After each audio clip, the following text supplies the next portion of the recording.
Coming up on Mountain News this morning, summer is here and one sheriff's office in the mountains is increasing its presence as it starts to get warmer. Plus, a Vietnam War veteran, Eastern Kentucky native, songwriter, author, and musician has died at the age of 89.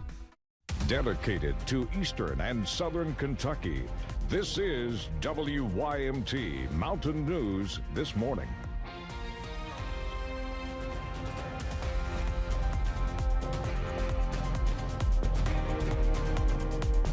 Good morning. I'm Amelia Lee here with you on this Thursday, June 19th. We're at 6:27 this morning. And Megan, still not a fan of that fog. I know you aren't either. I could just be making assumptions about that at this point, but No, I'm I don't like the excited fog. for the sunshine instead. Yeah, the thing is with the sunshine, you typically do have fog in the morning. So it's kind of that like double-ended thing where it's like, do you want sunshine or not? Yeah, it's unfortunate, especially during the summer. But today is a little bit less of a foggy start to your day than we've been seeing this week. We do see a little bit of fog picking up in Somerset where we just had some of that heavier rain. What I want to note, though, is the fog will be picking up tomorrow. So while we do have those sunny skies on the horizon, we do have those foggy mornings on the horizon as well. Here's a look at that rain across the area on live pinpoint Doppler radar. Seeing a little bit of some storm activity, especially as we're traveling just outside of Rockcastle County and moving into Jackson County. 8 lightning strikes in the past 15 minutes. Current temperatures sitting in the upper 60s and low 70s. This afternoon will be a little bit cooler in the 80s, low 80s, and mid to upper 70s for our Virginia counties. Now, what you need to know, well, looks like I'm giving you a peek of that 7-day forecast. Here you go. What you need to know over the next couple of hours are those temperatures will be warming up. We'll see a high around that 3 o'clock mark, and then scattered showers will pick up again, dropping us down to the low 60s tomorrow. Amelia. In Louisville, a man in a wheelchair was hit and killed in the Newburgh neighborhood. Louisville police responded to a call of a pedestrian being struck by a vehicle Monday. They say a man in a wheelchair wearing all dark clothes was trying to cross the street when he was hit by an SUV. The Jefferson County Coroner's Office identified the man as 69-year-old Gregory Marking. A crash involving a garbage truck shut down a busy stretch of road in West Virginia. This crash happened just after 6 yesterday morning on Route 10 near Hughes Branch Road in Cable County. The southbound lanes were shut down while crews worked to clear the scene. Dispatch says one person was taken to the hospital for their injuries, but no word yet on their conditions. In Bell County, a police chase left an officer and the suspect injured. State police say the chase happened near South 35th Street and Exeter Avenue in Middlesboro. Officers were trying to arrest Jason Bullens, who was wanted on active parole and burglary warrants. Police say Bullens got away after initial contact, prompting a chase. Bullens and a Middlesboro officer were taken to the hospital for treatment. No word yet on the extent of their injuries. In Laurel County, a woman was arrested after she was accused of hitting a man. On Tuesday, police were called to a home on Kentucky 490 regarding a domestic complaint. They say they learned that Melinda Campbell had reportedly hit a man at the home. Deputies say they noticed redness and scratch marks on him. Campbell was taken to the Laurel County Correctional Center. While increased patrols can be seen throughout Floyd County, as deputies with the sheriff's office say crime tends to pick up in the summer months. If you're driving around the county as that weather gets warmer, you may see more police cars patrolling the area. It's the time of year Sheriff John Hunt says crime tends to pick up. He says getting deputies to drive around more often can help cut back on possible crime. Our text-to-tip program, where you can text our tip line or you can make anonymous complaints through our anonymous tip line. We take that information and over the last couple of months and we figure out where the hot spots are in the county, where the most traffic and most complaints are. Hunt says they are trying to target the hours from midnight between 4 and 5 in the morning when most people are still asleep. A man is facing charges after Pulaski County Police reportedly found cocaine in his car. It started when police noticed that a vehicle heading south on Highway 461 had expired registration. Police say during the traffic stop, James Washington could not provide insurance or registration on that vehicle. Police later found a baggie containing suspected crack cocaine when they searched that car. Washington was taken to the Pulaski County Detention Center.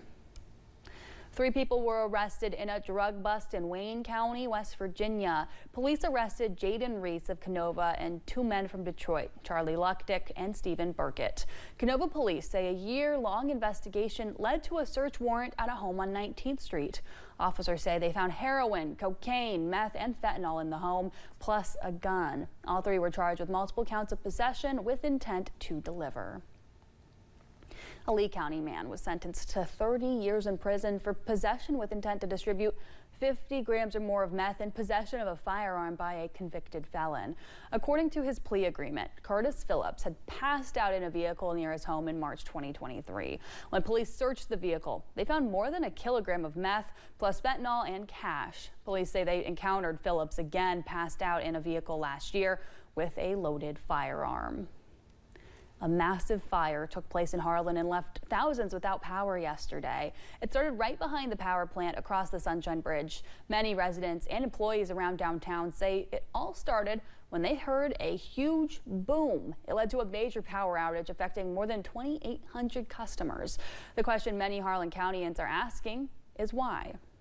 It was a spectacle. I mean, and it really aggravated us, which, you know, water and electricity don't mix, and we can't put water on it. So it made it like a harder fire to vanquish as well. Yeah, just to we had to sit there and watch it. No injuries were reported. Billing says the next steps is finding the cause of this unique fire, and that'll start with emergency management. Some places in West Virginia are trying to recover after at least 8 people died from a recent flash flooding. Many folks were forced from their homes, particularly in the Wheeling and Fairmont areas. If you want to help, you can do that by going to the Greater Huntington Park and Recreation District office, which is now accepting donations. They'll take them from 9 until 4 Monday through Friday at the office on 11th Street. A federal communications commissioner made a stop in eastern Kentucky yesterday, bringing a national conversation on free speech to the mountains. FCC Commissioner Ana Gomez is touring the country to talk about the First Amendment and says some of those rights are under threat. WYMT's Caroline Mueller shows us why she chose to listen in Letcher County. FCC Commissioner Ana Gomez stopped in eastern Kentucky to listen and warn folks about growing threats to Americans' First Amendment rights. Her stop in Fleming Neon is part of a nationwide listening tour on the First Amendment and what she calls a dangerous trend of censorship and retaliation. We see this administration weaponizing the FCC's licensing authority in order to get broadcasters to either cover the news or not cover the news in ways this administration doesn't want them to or wants them to. Gomez says she has seen a level of retaliation against the press and public expression that she has never encountered before. Now she is using her position to call it out. When I took the oath of office, when I was sworn in, I swore to uphold the Constitution, and that is what I'm doing today. Sitting in the audience, Beverly May felt that mission hit close to home.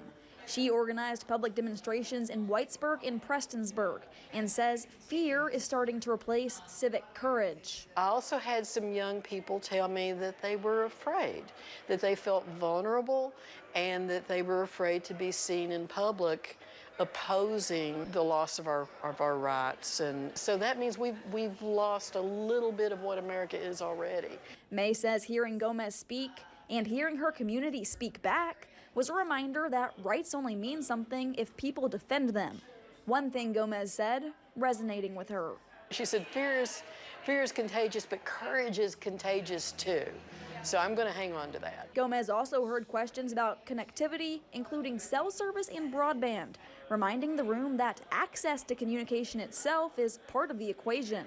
It made me remember that there's still a lot of unfinished business to preserve our ability to speak and communicate with each other here in the mountains. Event organizers say holding this panel in a coalfield community was no accident, and that conversations about democracy belong in places that know what it means to fight for it. Democracy doesn't really work in the dark. I think it's important to shine light, to have an open conversation. In Letcher County, Caroline Mueller, WYMT Mountain News. Sitting with Gomez on the discussion panel were several local experts, each speaking about an individual freedom protected by that First Amendment. Well, employees with one Eastern Kentucky school district were approved for a pay raise. After a special meeting Tuesday hosted by the Harlan County Board of Education, we learned employees with Harlan County Public Schools will get a 4% pay raise for the 2025-26 school year. This was also outgoing Superintendent Brent Rourke's last meeting. He's retiring as superintendent on June 30th. An Eastern Kentucky school district announced who will be its next superintendent. WYMT confirmed William Bill Jones will take over as the school district superintendent July 1st. The approval will finalize during a board meeting. Jones will be the first full-time superintendent since Waylon Allen's retirement earlier this year. Dr. Jamie Johnson had served as the district's interim superintendent following Allen's decision to retire. A man is back home in Pikeville after evacuating from Jerusalem amid the ongoing conflict. Tommy Chamberlain, the chief assistant attorney for Pike County and also an adjunct professor at the University of Pikeville, was visiting Jerusalem with a crew to study his long-term passion of archaeology. This is my 6th year of excavation, actually my 7th trip to Israel, 6th time working on an archaeology dig. I'm very comfortable there, used to being there. Chamberlain made it back to the U.S. on Monday. He was reunited with his family and friends the next day. Transportation cabinet officials say starting tomorrow, Kentucky 77 near the Red River Gorge in Menifee County will be reopening to one-lane traffic. Officials say that road has been closed since late winter between mile points 1 and 2 due to a major break in the pavement. Officials say work will continue in that area, so folks do need to use caution. A Vietnam War veteran and Eastern Kentucky native has died. Master Sergeant Clifford Taylor was also a songwriter, author, and musician. Just last week, our sister station interviewed Taylor at a sale and signing for his new book called Gleanings from Home and Elsewhere, a look into the mind of a much-traveled Appalachian. Taylor served in the U.S. Army for 20 years. He was also a teacher and got an associate's degree in applied science at Hazard Community and Technical College. At the age of 87, he was 89 years old. Well, we are just 2 weeks away from the annual WYMT Summer Blood Drive. The blood drive will be from 3 until 7 on Wednesday, July 2nd. It'll be right outside our station at 199 Black Gold Boulevard. It'll be hard to miss with the big Bloodmobile. You do have to be at least 17 years of age to donate, or if you're 16, you can have parental consent to do so. If you donate, you'll get a limited edition Kentucky Donor t-shirt while those supplies last.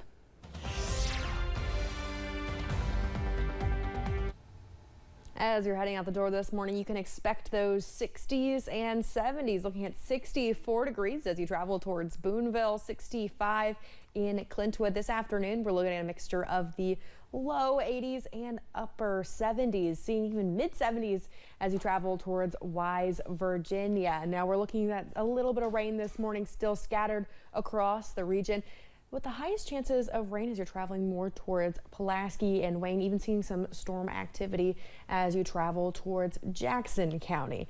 Now here's a look at that travel forecast. If you're heading out this morning, temperatures will be in the low 70s with those scattered shower and storm chances. Around lunchtime, still seeing some scattered activity with temperatures in the mid 70s, and by the time you're heading off to lunch, we're looking in the mid 70s, still seeing those thunderstorms, but they will be clearing out, leading into a nice weekend ahead. Stay with us. More mountain news and weather is on the way.